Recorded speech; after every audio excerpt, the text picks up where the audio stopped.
I know one of the many storylines that I was personally interested in heading into today was to see how the preseason number one team in Purdue would respond after losing at home to Michigan State on Thursday. They went on the road this afternoon to take on the Ohio State Bubble Buckeyes. And when they needed it the most, Jake Diebler's squad got a quad one win, their second of the season. In the process, might have gotten themselves into the field of 68 in 2 weeks' time. Final score, number 8, Purdue, 74, Ohio State, 82. Arguably the most complete game of the season. They controlled it throughout, T.O. Thoughts on the physical domination of the Buckeyes, and is it enough to get Ohio State into the tournament for the first time in 4 years? Physical domination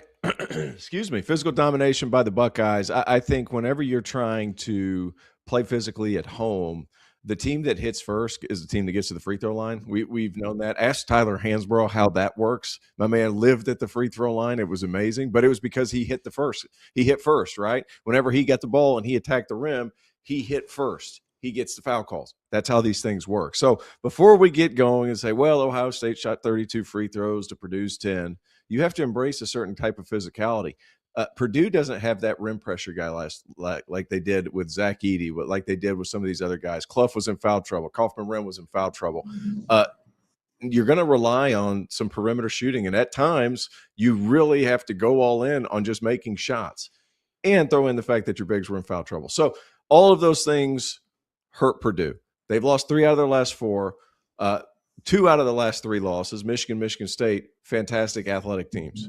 Is Purdue going to struggle with that continuing forward? I think yes. I think this is going to be an issue.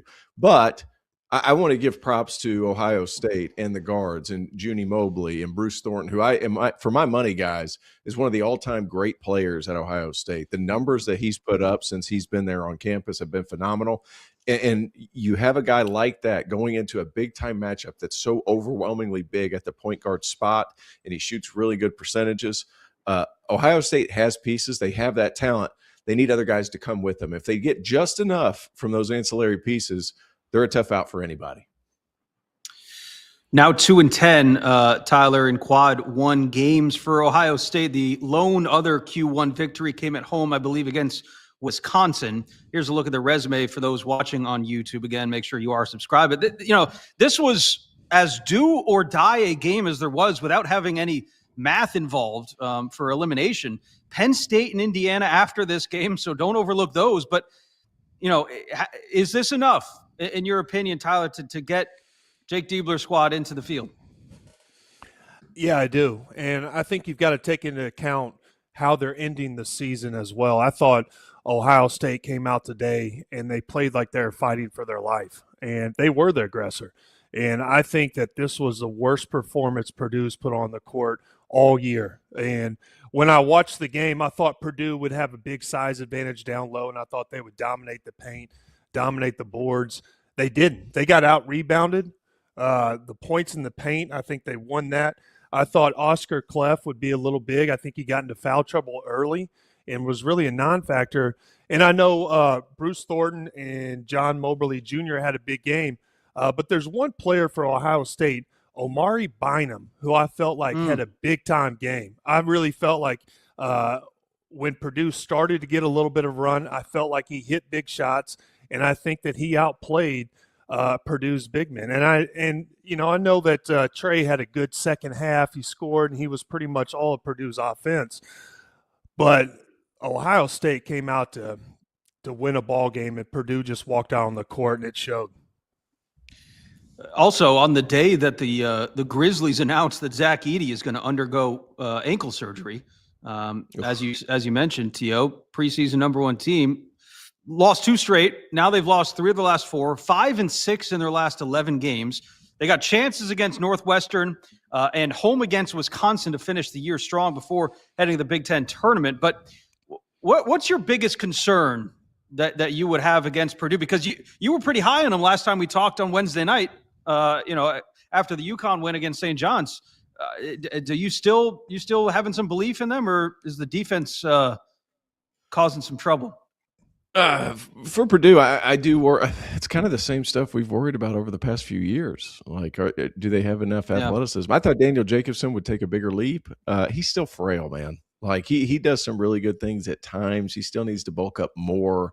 It's tough for a guy like that in the Big Ten, man. And I know, Ohio State has Christoph Till and like some guys that they're kind of stretch guys, but at the same time, for him to make an impact, it has to be on the offensive end. You have to command the respect of people because, like, if you're being drug out on the perimeter, you're not doing what you're best at, and that's him protecting the rim. I do worry about their athleticism. I do worry about their front court. And to be quite frank, it's kind of the same thing as we've been saying over the past couple of seasons. They just had a save all over the last couple of years.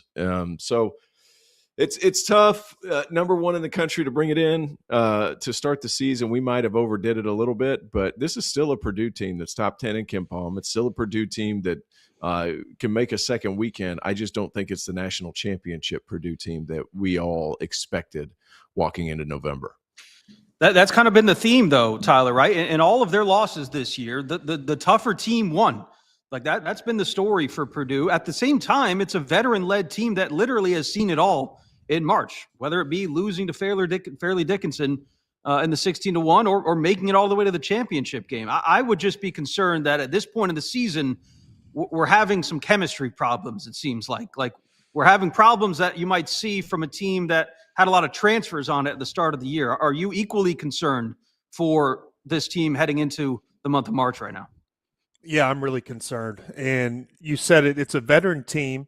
My issue here is they've lost the last 3 or 4. And usually when you lose games like this and you're an experienced older team that you've been together for a while, you learn from your mistakes and you turn it around and you come out a little hungry. And to say, I know their athleticism, they're not overwhelming, but the defensive end is a lot to do with effort and being in the right position. And it just feels like defensively there's just a big hole for Purdue right now. They allowed Ohio State to shoot 51% from the floor. You're not going to beat many teams when you allow that. They only forced Ohio State into 7 turnovers. That means that they're not applying a lot of pressure, especially to the ball handlers. They're not forcing many turnovers, and they're not disciplined defensively. They're making careless fouls. Clef got into early foul trouble, which really hurt them, and they sent Ohio State to the free throw line 32 times. They've got to figure it out defensively, but also, they've had some guys that have kind of been, gone through some shooting slumps. I know Fletcher Lawyer hasn't had the year that he won. He's been a little inconsistent.